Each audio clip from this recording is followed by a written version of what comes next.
மோசேயும் பெண்களும்.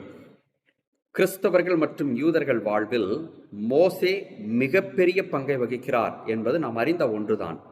ஆனால் மோசேவின் வாழ்க்கையில் பெண்கள் பலர் மிக முக்கிய பங்காற்றினார்கள் என்பது நமக்கு தெரியுமா? அதைத்தான் இன்றைய முதல் வாசகமானது நமக்கு எடுத்துச் சொல்கின்றது. முதலாவது பெண் யார் என்று கேட்டால் அவரது தாய். அவரது தாய் அவரை பெற்றெடுத்த உடனேயே அந்த காலத்தில் பார்வோன் இட்ட சட்டம் என்னவென்றால், உடனடியாக ஆண் குழந்தைகளை அரசாங்கத்தின் பார்வைக்கு கொண்டு வர வேண்டும், அந்த எபிரேய குழந்தை கொல்லப்பட வேண்டும். ஆனால் இந்த தாய் அவரை பேணி பாதுகாத்து 3 மாத அளவும் வைத்திருக்கின்றார்.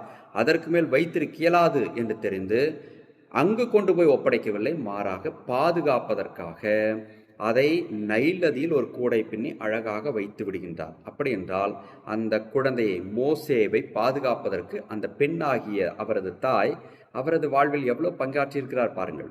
இரண்டாவது, அவர் உடன் பிறந்த சகோதரி அக்கா. தாய் இந்த கடமையை செய்தார் என்று கேட்டால், அந்த குழந்தைக்கு பாதுகாப்பு தர வேண்டும் என்பதற்காக நாள்தோறும் அந்த பெண்மணி நைல் நதிக்கரையிலேயே நின்று அந்த குழந்தையை பாதுகாத்து கொண்டே இருந்திருக்கின்றார் என்றால், பெண்ணாகிய அந்த தமக்கை அக்கா எந்த அளவிற்கு மோசேவின் வாழ்வில் பங்காற்றியிருக்கிறார் என்பதை உணர முடிகின்றது. மூன்றாவதாக, பார்வோனின் மகள் இளவரசி.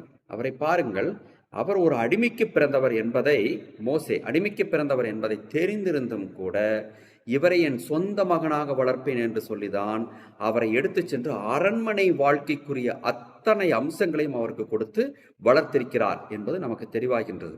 அன்பார்ந்தவர்களே, இந்த 3 பெண்களும் மோசேவின் வாழ்க்கையில் எந்த அளவிற்கு மிக முக்கியமானவர்கள் என்பதை மோசே உணர்ந்திருந்தார். அதை அவர் தனது திருச்சட்டங்களை எழுதும் பொழுதும் கூட அவர் வெளிப்படுத்தியிருக்கிறார் என்பது நாம் பைபிள் படிக்கும் போது தெரியும். நமது வாழ்க்கைக்கும் வருவோமே, பெண்கள் நமது வாழ்க்கையில் எந்த அளவிற்கு முக்கியத்துவமாக இருந்து நம் வாழ்க்கையில் பங்காற்றுகிறார்கள் என்பதை உணர்வு பூர்வமாக உணர்ந்து கொள்ள வேண்டும் மோசேயின் வழியிலிருந்து என்பதை இன்றைய முதல் வாசகம் நமக்கு விளக்குகிறது.